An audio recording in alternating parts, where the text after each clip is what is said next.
in terms of the four immeasurables, the Brahma-viharas, the divine abodes, whatever we want to call them, I love talking about equanimity in this context because they're all expressions of love, a particular type of love that I think it's important to clarify from the outset.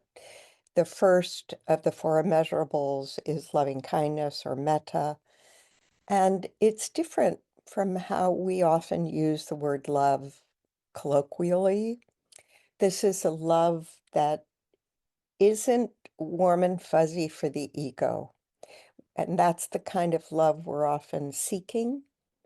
Um, and loving kindness won't satisfy that itch. It won't scratch that itch.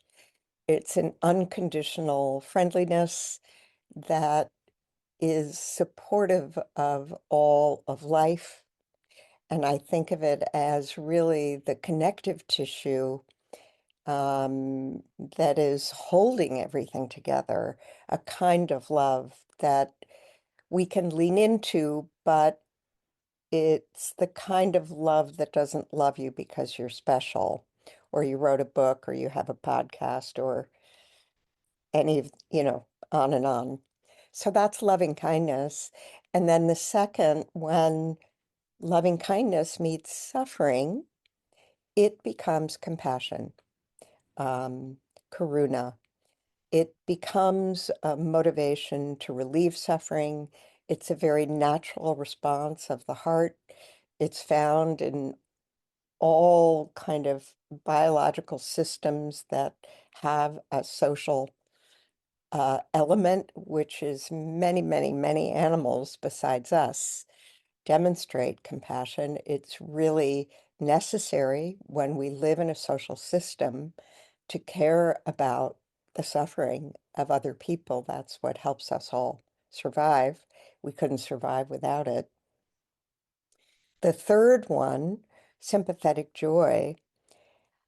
It's interesting. I don't know if anybody studied this in terms of other animals. Other social animals.